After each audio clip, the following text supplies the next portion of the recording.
I took my kids to Disneyland Paris for a week with two of my friends and their kids. My oldest is 4, but he gets a monthly allowance from his dad that he can, in theory, spend on whatever he wants. The allowance was my husband's idea because I told him he was spoiling our son, but I personally don't think this is the best way to teach him about money. While we were there, my son kept wanting to use his card to pay for things, and even though I tried to explain to him that his money would run out, he kept insisting and saying it was okay. When his money ran out, he told my husband over FaceTime because he couldn't get the toy he wanted. And my husband was really upset that I had let him use all of his money on other people, especially since he spent it on food. He told me that wasn't what his allowance was for, and didn't want to listen when I told him he was the one who said our son could use that money on whatever he wanted. He told me he was going to put more money on the card and was insisting I let our son buy the things he wanted. And he got very angry when I pointed out giving him more money was defying the whole point, especially since I was planning to go back and get him the toy anyway. So am I in the wrong? Good God, you are in the wrong. He's 4, he barely knows how to wipe his butt correctly, but he's able to insist on spending money? This sounds like you have some aggression towards your husband, due to him giving him an allowance that you didn't want him to have. And you wanted to teach your husband a lesson. If a 4-year-old insists, you act like you swipe their card and then use your own. This is some of the dumbest nonsense I've read all day. Everybody sucks. Wow, you both are lousy parents. Rich but lousy. That 4-year-old doesn't need an allowance, he's 4. He can't do math, can't read or write, maybe understand some written words. That doesn't count. What is this kid learning here? Definitely not responsibility. He's learning that whatever he wants, he gets. When this stops happening, cry to daddy. Financial education for your children is good, but it comes later when kids grow up. If you and your husband are divorced, the money he's sending for you is to take care of that child, not for a 4-year-old to waste. You are in the wrong. You could have stopped your 4-year-old child from using his entire savings on your friends and their kids, which you did not provide in the first place. Are you out of your mind? What kind of adult lets a 4-year-old buy their overpriced amusement park food for them? You and your friends are horrible. I'm a 31-year-old female. I'm a son with 2 kids. My husband dedicates most of his salary towards the kids and household, but has a save that he puts money in on a monthly basis. I didn't make a fuss over it because he said that it saved money for an emergency. I asked for the password countless times, but he refused to give it to me and said that, in case of an emergency, all I needed to do was inform him. He went on a 2-day business trip. Our son got sick, and I had to take him to the hospital. The problem is, he needed medication, but I didn't have any money except what was in the safe. I called my husband, but he didn't respond.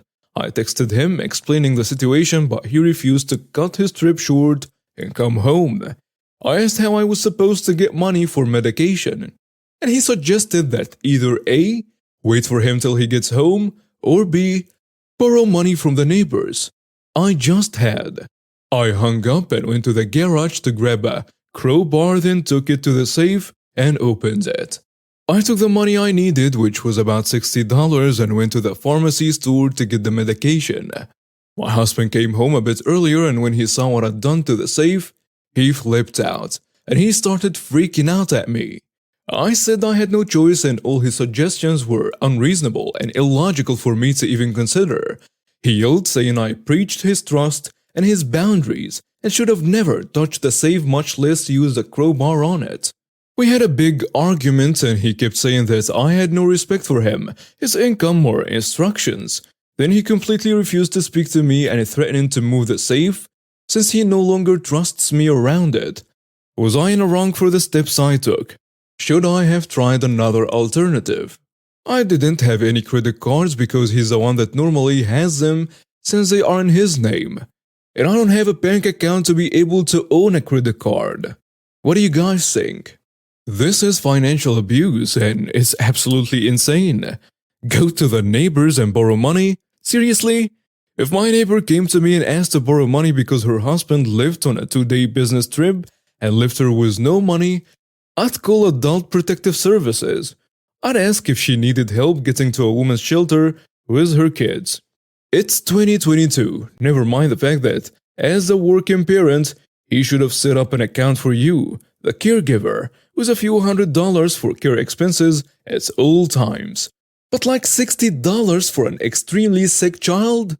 We live in an age of instant transfers and there is a huge big box of money in the home, and he says borrow it from the neighbors? You're not in the wrong at all.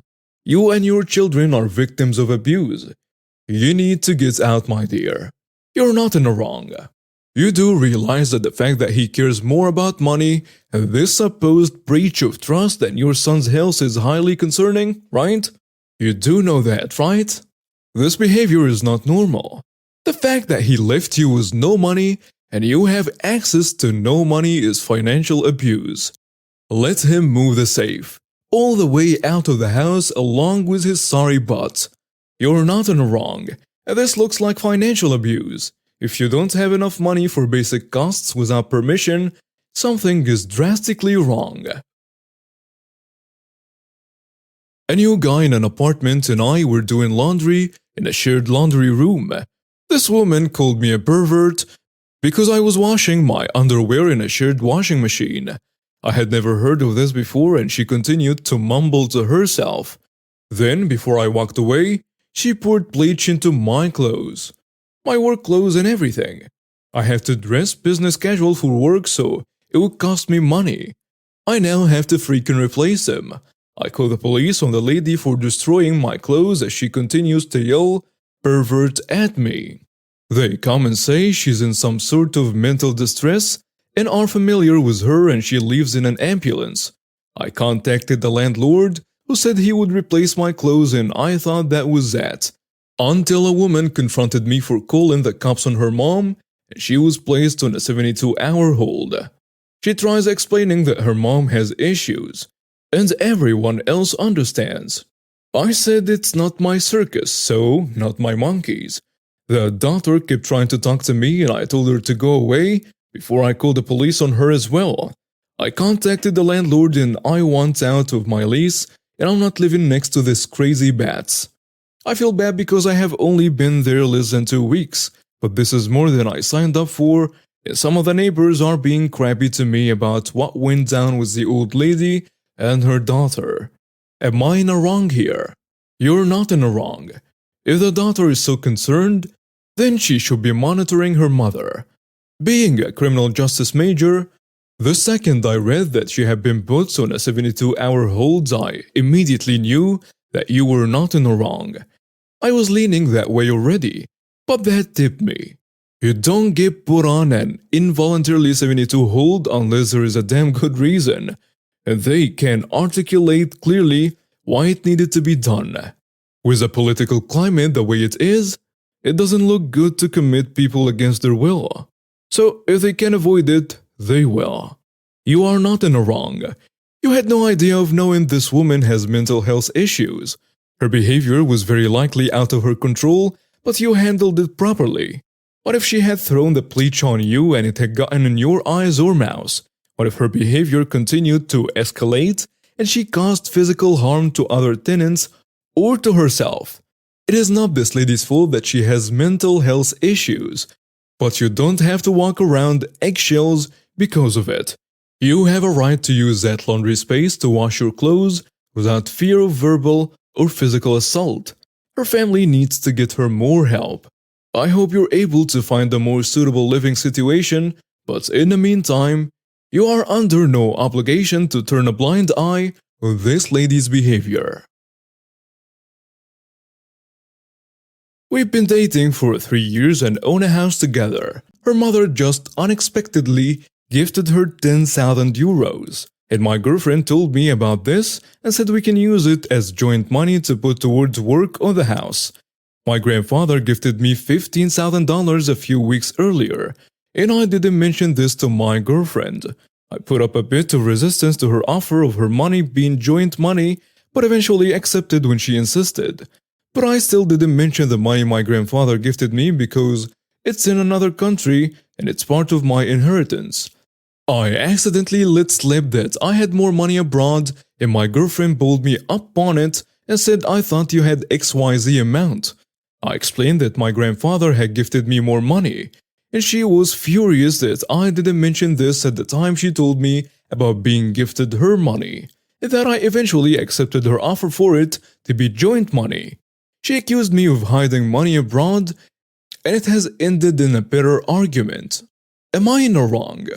You are in the wrong, because at this point she told you about her money and offered to commingle it. You were lying by omission. At that point, you could have told her that you had more money, and you did not want to commingle your inheritances, so she should hold on to hers. At least let her make the decision fully aware of the circumstances.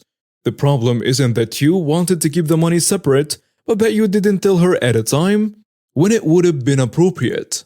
Quote, "But I still didn't mention the money my grandfather gifted me because it's in another country and it's part of my inheritance."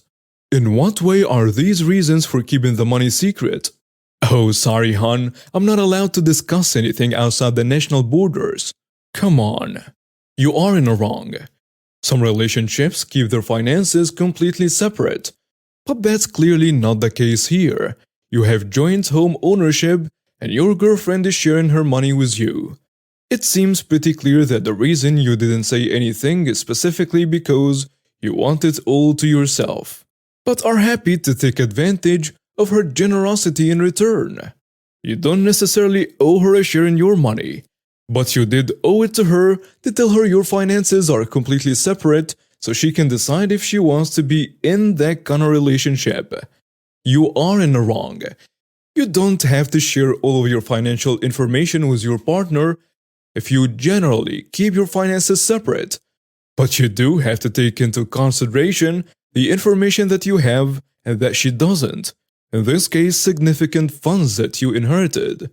When making these types of decisions together, you should have insisted on her keeping the money as personal money and been clear that you believe money gifted or inherited from relatives should remain personal funds, not joint funds.